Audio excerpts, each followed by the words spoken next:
Hey guys, welcome to another video.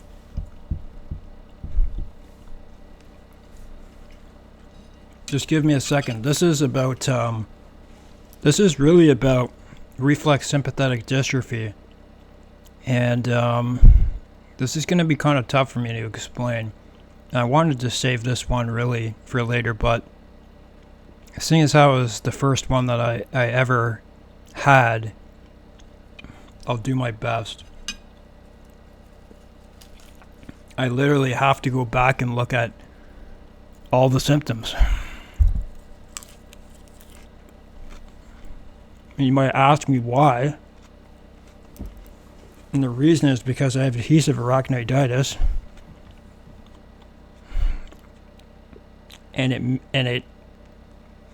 I know a lot of other people who have adhesive arachnoiditis, and they also have CRPS or reflex sympathetic dystrophy, and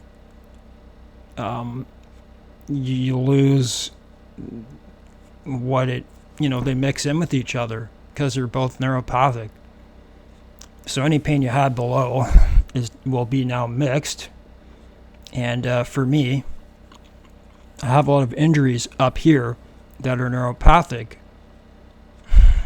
So it's kind of tough, but so I kind of have to go off memory. I'm going to come back to this screen here. I'm just going to go to my face first.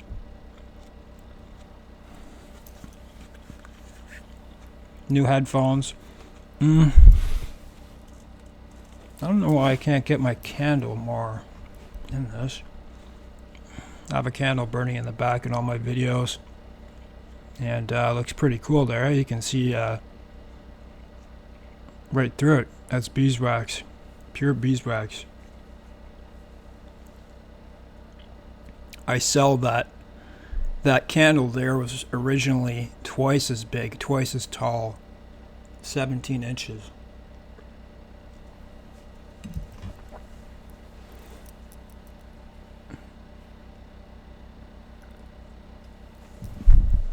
We can look at, what is it? South America. South America is pretty big. Actually, if you think of North and South America are attached. So they're really one continent. They're attached. Pretty big. Alright. This is a difficult story because I was 20 some years old. I was 22 or 23. And I took a medication and I got the serotonin syndrome. I'm not going to explain it. It's just I was out to lunch in my nervous system and in my mind for 13 months. Excuse me. It wasn't on the acute end of the spectrum, or I would have likely for sure died or have been rescued, but it was from a drug, and it was I was on other meds, so we couldn't tell what it was, which one it was. Afraid to take this away, afraid to take that away. I ended up with a lot of convulsions, and I only found out that it was for sure that I also have seizures. I have autism, and I get seizure auras, and those count for seizures. So I have that type of background without that happening to me. So I got a lot of convulsions with the serotonin syndrome, and they were in the tens of thousands. I'm not kidding you. Over 13 months, I for sure went over 15,000 anyways. They were violent. My neck would thrash back and forth. I was trying to come off benzodiazepines, so I wasn't willing to take them, and that was the only thing that would control them. But yeah, I'm not going to talk a lot about this. After so much whiplash,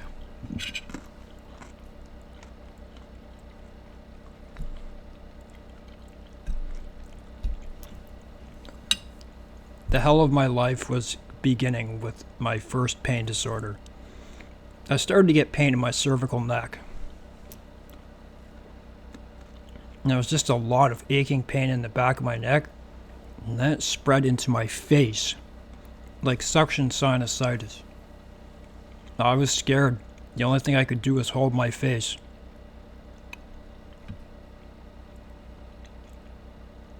I have trigeminal and occipital neuralgia, both of them.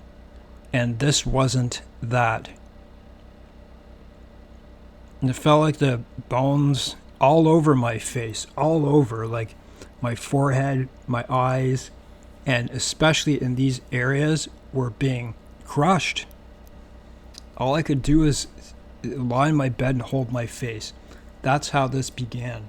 And then shortly after, I took a drug away and the serotonin syndrome stopped, but I was left in a lot of pain. So it was through the neck thrashing that it began.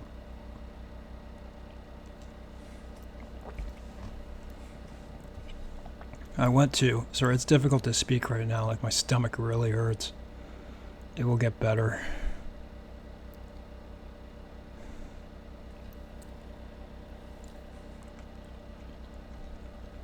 Start going on painkillers to control it, and I went back on Ativan. Well, I wasn't on Ativan in the beginning. I had been on Valium, but I went on Ativan to stop the seizures, and it stopped them. The convulsions, or whatever you want to call them.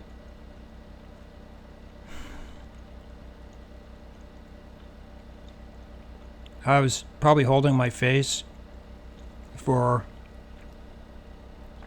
6 weeks anyways. Like, I was in complete despair, didn't know what to do. You become disoriented because your face hurts so much. Like, I felt like this was it. Like, if I can't solve this, I'm in a lot of trouble. I remember it got to the point where I guess it started dying down. From what I remember, I've been through a lot in my life, so it's hard to remember this.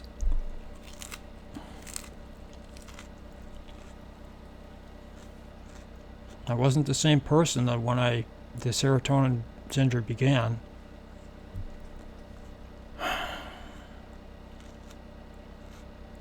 If I have to take a bathroom break, I'll just go and come back.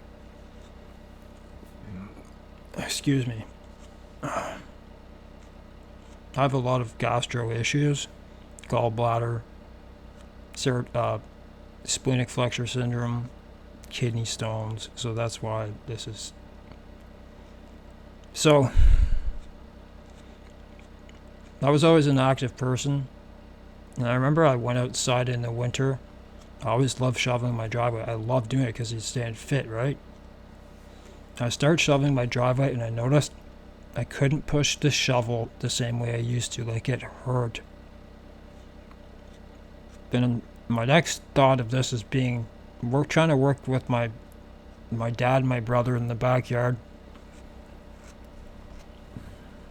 doing stonework, digging by the well to put stones in, digging out old stuff, and I remember my brother and my dad were there. We're all digging. I just looked at them. I'm like, I gotta get out of here. That's where I think my dad really remembers. That's like where their trouble started. I started going to pain doctors. I had 2 pain doctors. Pain specialists, not just regular doctors. This is what they did.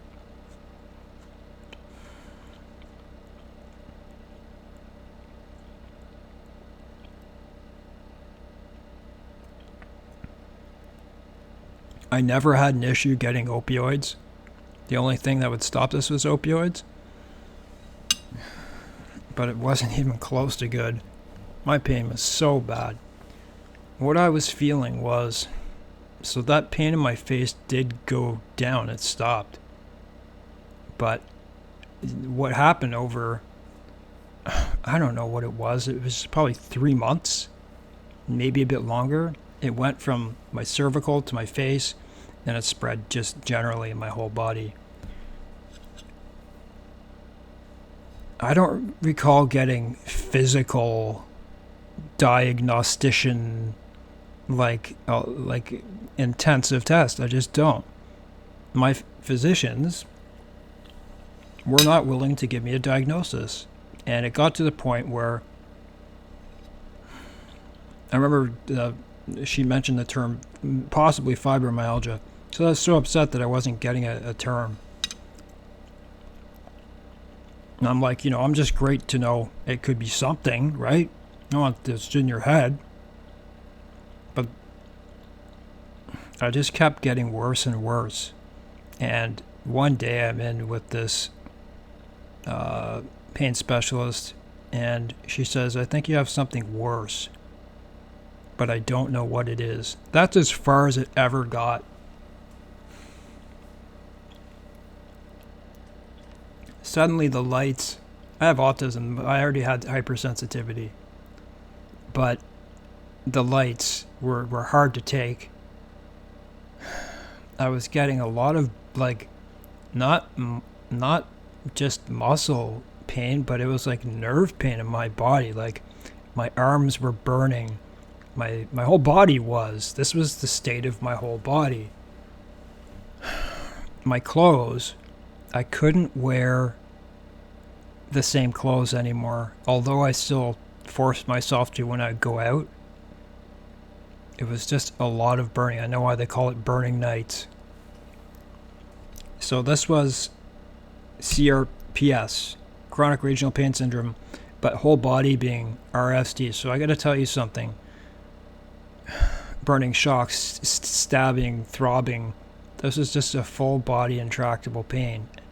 And within 3 years with not getting a diagnosis, suicide disease, I tried to kill myself. I tried to commit suicide, and I got very injured in my abdomen. Severely injured. I'm not ashamed that I did it. I didn't know what it was. They weren't helping me. They weren't willing to diagnose me. It took 18 years to get my diagnosis. I had an intensive questions, like it was like 6 hours of questions. And then it was one of investigating my body. He said in my broken ankle, which is another story, he said I may have CRPS, but I have to go through the whole process again.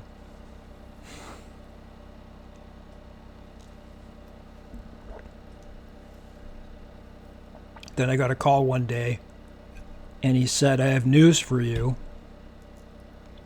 You have something called the Nociplastic pain syndrome. I'm like, what's that? And he said, this is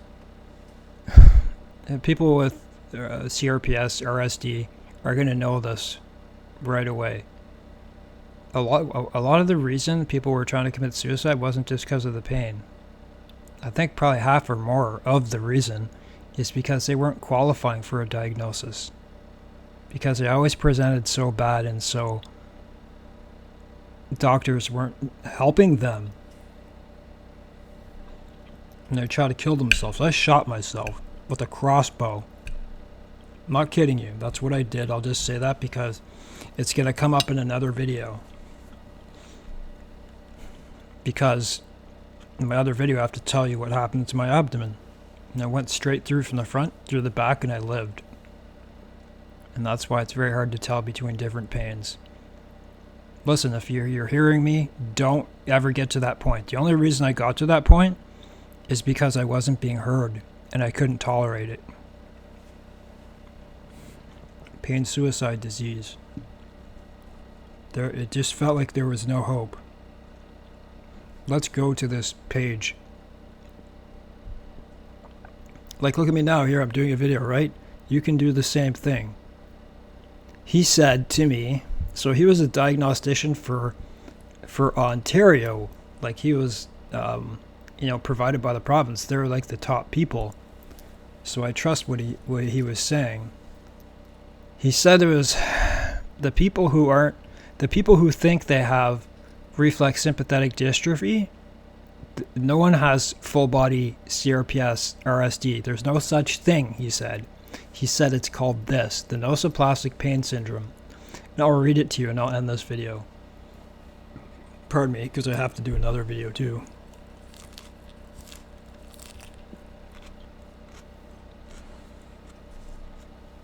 Nociplastic pain is defined by IASP. I don't know what that means. I don't know if that means intractable something. That arises from altered nociception. Despite no clear evidence. You see, despite no clear evidence, I was investigated by that man 18 years after the fact. So, like CRPS, you know, like it may show as like, you know, a person may break their ankle and then it swells up. They can't move the area. That's like this, but in this, it's the same symptoms, but there's no clear evidence of actual or threatened tissue damage causing the activation of peripheral nociceptors or evidence for disease or lesion of the somatosensory system causing pain. And so when I made the last video, which was only less than a year ago on another channel, none of this was here, nociplastic pain, because this is new. It was only defined in 2017, he told me. I'm telling you, this stuff was not here before. So let's look.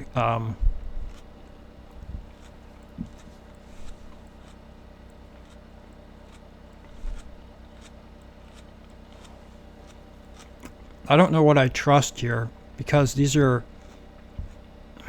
I don't know these sites, because I've never seen them.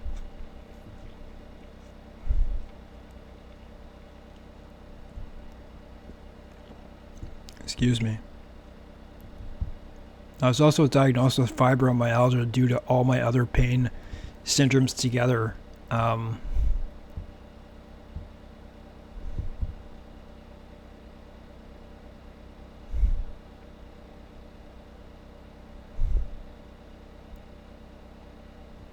Nociplastic.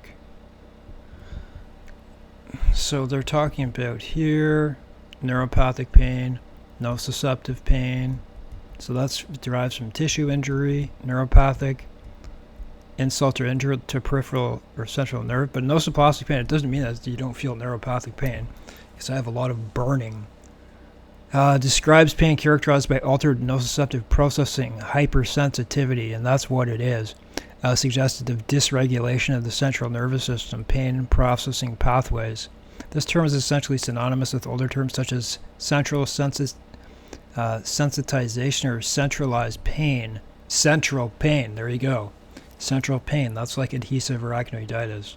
That's the pain you don't want to have. That's like MS. Central nervous system pain.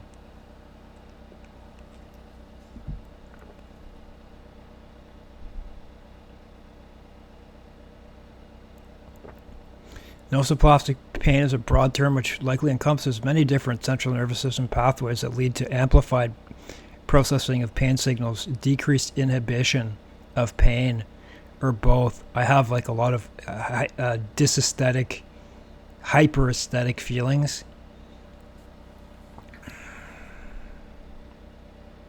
Or both. Prototypical nociplastic pain conditions include both widespread, example, fibromyalgia, and localized conditions, like temporary, like in here, I don't know. He's just going over everything that can happen. Chronic bladder pain syndrome, IBS, tension headaches, chronic migraines, which often referred to as chronic overlapping pain conditions. That's just what it means. In addition to pain, these conditions are frequently associated with fatigue, memory problems, poor sleep quality, mood disturbances. Individuals with nociplastic pain are also sensitive to non-painful, there it is, right?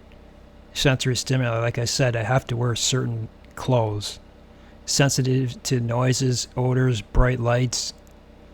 These primary nociplastic COPCs, whatever that just stood for.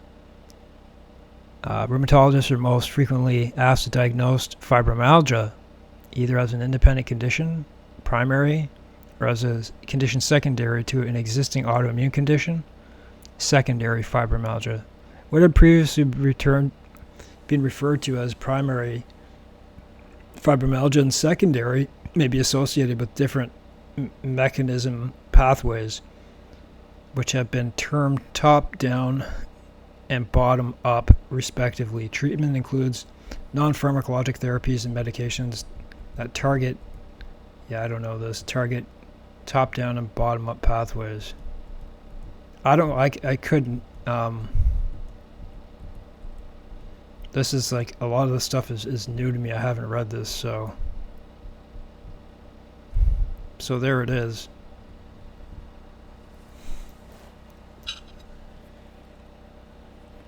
I just remember, like, it's so hard for me because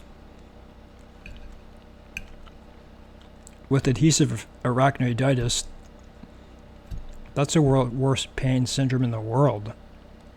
It is, and so what had happened was these conditions became combined, and so I'm not able to tell you really because I have a lot of other stuff too. So anyways, I did my best trying to explain to you, and if you don't like it, then just put up with it. Thanks for watching.